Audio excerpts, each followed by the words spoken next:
بسم اللہ الرحمن الرحیم۔ ڈیئر اسٹوڈنٹس، آج ہم آپ کے 9th کلاس کی سلیبس میں میر تقی میر کی جو غزل ہے وہ پڑھیں گے۔ سب سے پہلے میں آپ کو شاعر کا تعارف بتاؤں گی۔ میر تقی میر 1725 میں پیدا ہوئے تھے اور ان کی وفات سن 1810 میں ہوئی تھی۔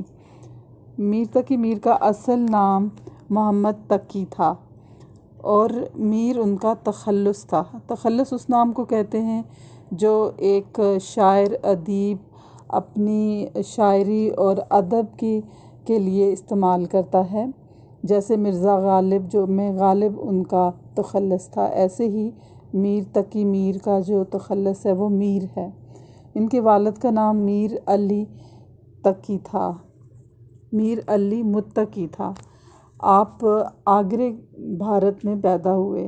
ابتدائی تعلیم آپ نے اپنے والد کے مرید اور ان کے دوست سید امان اللہ سے حاصل کی۔ میر تقی میر ابھی بہت ہی چھوٹے تھے کہ ان کے والد اور ان کے استاد امان اللہ کا انتقال ہو گیا۔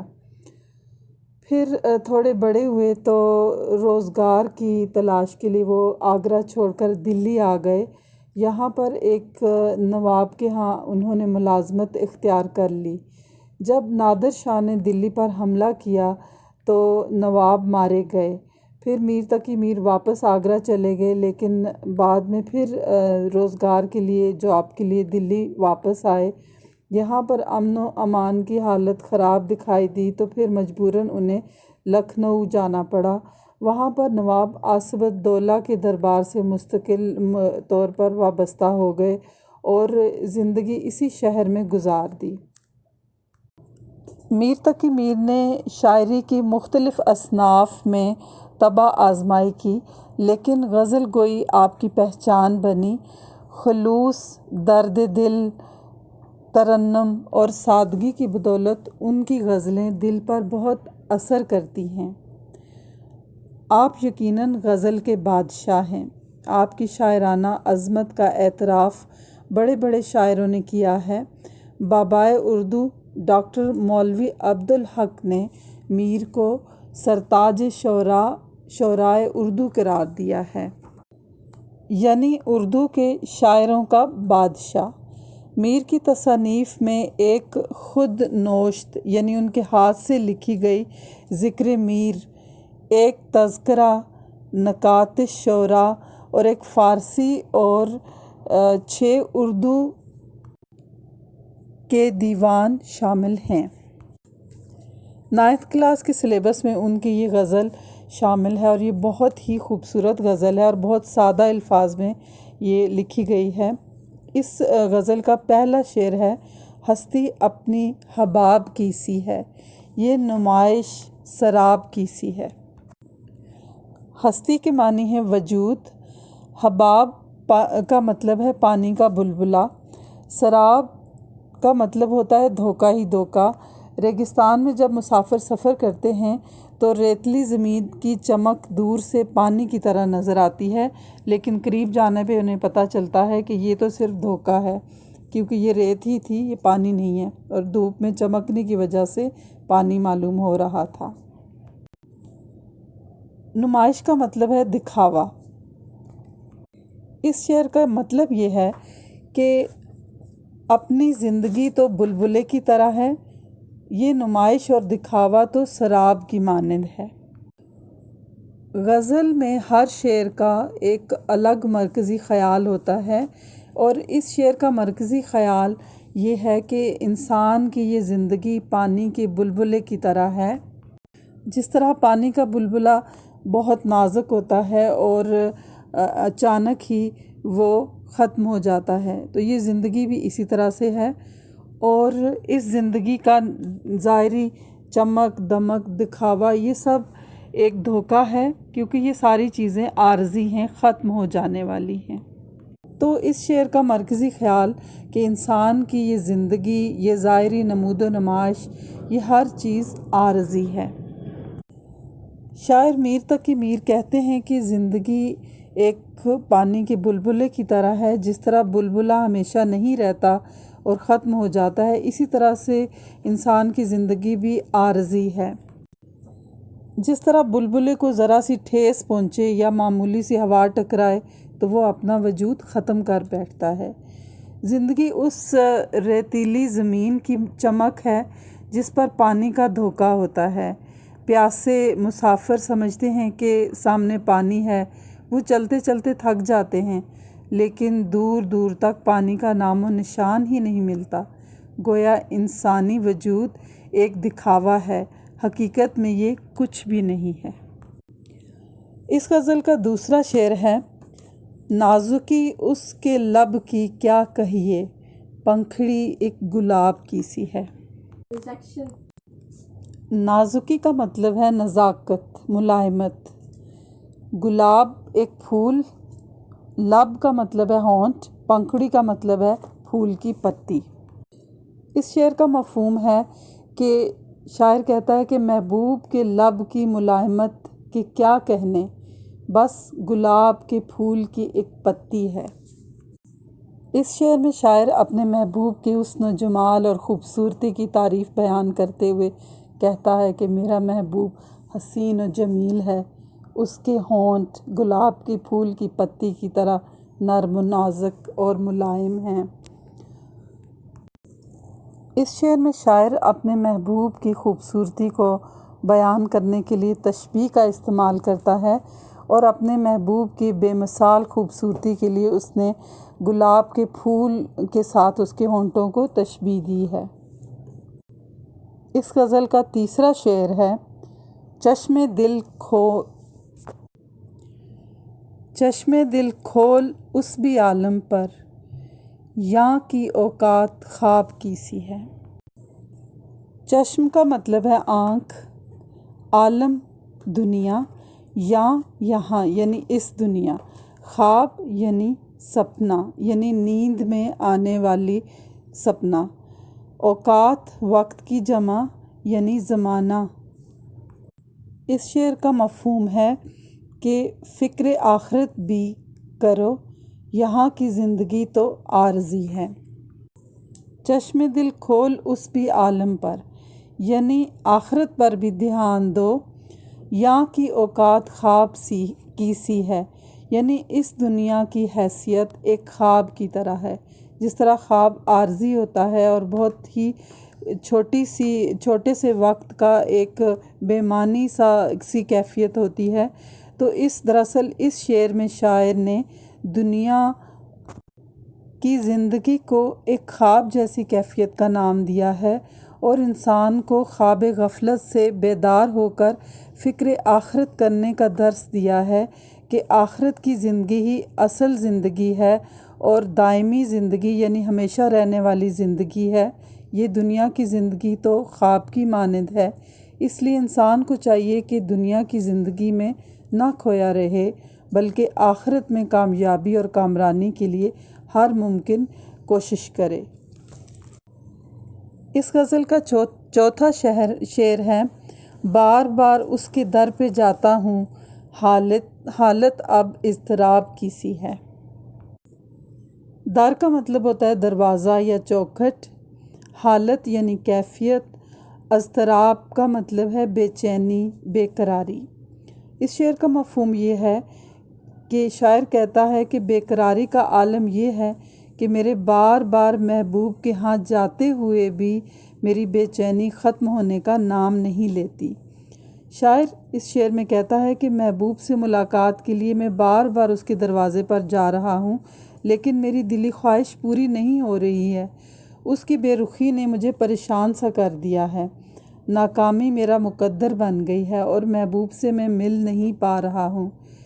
میں نے بھی اس سے ملنے کے لیے بار بار جانا نہیں چھوڑا، اس امید پر کہ شاید مل جائے، اس کی چوکھٹ پر مسلسل حاضری دے رہا ہوں۔ اب طبیعت میں ایک بے چینی سی ہے، محبوب کی بے رخی سے دل کی بے چینی اور زیادہ بڑھ گئی ہے، اور کسی پل بھی مجھے چین و قرار نصیب نہیں ہے۔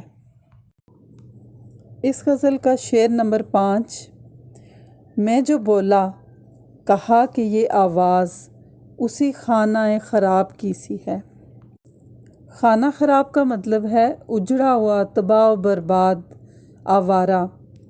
خانہ کا مطلب ہے مکان، گھر۔ اس شعر کا مفہوم یہ ہے کہ محبوب اپنے شاعر کا جو محبوب ہے وہ بڑا ظالم اور بے وفا ہے، اور وہ عاشق کی آواز سنتے ہی غصے میں آ جاتا ہے۔ اس شعر میں شاعر میر تقی میر اپنے محبوب سے کہتے ہیں کہ میں نے تجھ سے بات کرنے کے لیے زبان کھولی تو نے پہلے کی طرح بے رخی دکھائی اور بات تک نہ کی۔ تیرا باتیں نہ کرنا میرے لیے پریشان کن تو تھا ہی، لیکن جب نے یہ آواز سن کے کہا کہ یہ آواز اسی آوارہ پریشان حال عاشق کی ہے تو تیری یہ بات میرے دل پر چھریاں چلا گئی۔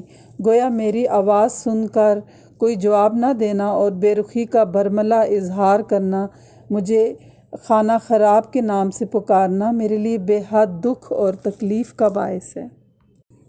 اس شعر میں کی تشریح کرتے ہوئے آپ میر تقی میر کا ایک اور شعر بھی اس میں لکھ سکتے ہیں، جس میں وہ کہتے ہیں کہ ہم خستہ دل ہیں تجھ سے بھی نازک مزاج تر، تیوری چڑھائی تو نے کہ یہاں جی نکل گیا۔ اس غزل کا شعر نمبر 6: آتش غم میں دل بھنا شاید، دیر سے بو کباب کی سی ہے۔ آتش، آگ، جلن۔ آتش غم کا مطلب ہے دکھوں کی آگ۔ کباب کا مطلب ہے گھی میں تلی ہوئی قیمے کی ٹکیاں۔ یہاں اس سے مراد ہے جلا ہوا دل۔ اس شعر کا مفہوم ہے کہ غم کی آگ میں جلتے جلتے عاشق کا دل کباب ہو جاتا ہے۔ محبوب کی جدائی، زمانے کی تکلیفوں اور دشمنوں کے ظلم و ستم سے پریشان حال اور غمزدہ عاشق دکھوں کی آگ میں رات دن جلتا رہتا ہے۔ ایک آگ سی ہے جو سینے میں لگی ہوئی ہے، دل ہے کہ غم کے شعلوں میں بھنا جا رہا ہے۔ شاید یہی وجہ ہے کہ کافی دیر سے دل کے جلنے کی بو اسی طرح آ رہی ہے جیسے کباب کی بو آتی ہے۔ گویا غموں اور دکھوں کی اس آگ کی تیز آنچ نے دل کو اپنی لپیٹ میں لے کر جلانے کی کوئی کسر نہیں چھوڑی اور دل جل کر کباب ہو چکا ہے۔ میر تقی میر کی غزلوں میں محبوب کی بے وفائی کا تذکرہ ہمیں بار بار ملتا ہے، اور اس شعر کے ساتھ آپ ایک یہ شعر بھی کوٹ کر سکتے ہیں: بوئے کباب سوختہ آئی دماغ میں، شاید جگر بھی آتش غم نے جلا دیا۔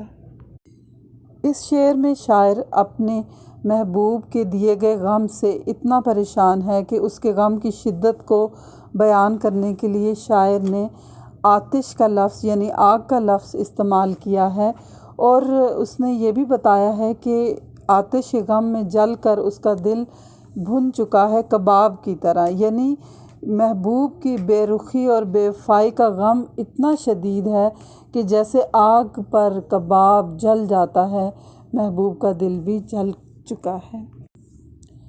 غزل کا شعر نمبر 7: میر ان نیم باز آنکھوں میں، ساری مستی شراب کی سی ہے۔ نیم باز، آدھی کھلی، مستی، نشہ، خمار۔ اس شعر کا مفہوم ہے کہ اے میر، محبوب کی ادھ کھلی آنکھوں میں شراب کا سا نشہ ہے۔ اس شعر میں شاعر میر تقی میر اپنی اس غزل کے مقطع، یہ جو شعر ہے یہ اس غزل کا مقطع ہے۔ مقطع اس شعر کو کہتے ہیں جو غزل کا آخری شعر بھی ہو اور اس میں شاعر اپنا تخلص بھی استعمال کرے۔ تو اس مقطع میں میر تقی میر کہتے ہیں کہ ان کا محبوب شوخ و چنچل ہے، اس کی ادھ کھلی آنکھوں میں شراب جیسی مدہوشی ہے۔ محبوب کی دل کو لبھانے والی یہ ادا شاعر کو بھلی لگتی ہے۔ شاعر کہتا ہے کہ میرا محبوب سنگ دل سہی، ظالم سہی، مگر اس کی نشیلی آنکھیں اور اس کی ادائیں مجھے اچھی لگتی ہیں۔ دراصل شاعر یہ بتانا چاہتا ہے کہ محبت کرنے والے کو اپنے محبوب کی ہر ادا اچھی لگتی ہے، وہ اپنے محبوب کی خوبصورتی، ناز اور ادا کا دیوانہ ہوتا ہے۔ اسی لیے میر تقی میر کو اپنے محبوب کی نیم باز آنکھیں یعنی آدھی کھلی آنکھوں سے دیکھنا بھی بہت بھاتا ہے، اور اسے محبوب کی آنکھوں میں شراب کا سا خمار محسوس ہوتا ہے۔ ہر غزل کے آخر میں جو لفظ بار بار رپیٹ ہوتا ہے، ہر غزل کے ہر شعر کے آخر میں جو لفظ رپیٹ ہوتا ہے اسے ردیف کہتے ہیں، اور اس غزل کا ردیف ہے کی سی ہے۔ اور غزل کے ردیف سے پہلے جو ہم آواز الفاظ استعمال ہوتے ہیں انہیں قافیہ کہا جاتا ہے۔ اس غزل میں حباب، سراب، کباب، شراب یہ لفظ قافیے ہیں۔ اس غزل میں ہمیں جو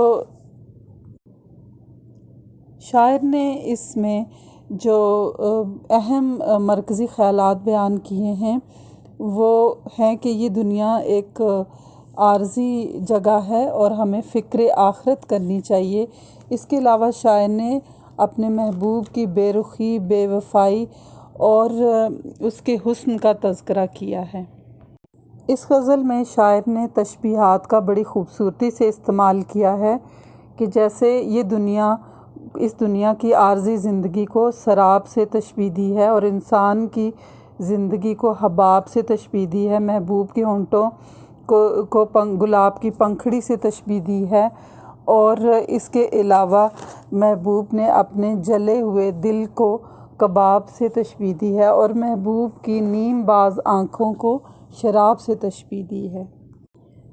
میر تقی میر کی یہ غزل لہجے، موسیقی اور ترنم کے اعتبار سے ان کی ایک علامتی غزل ہے۔ شکریہ۔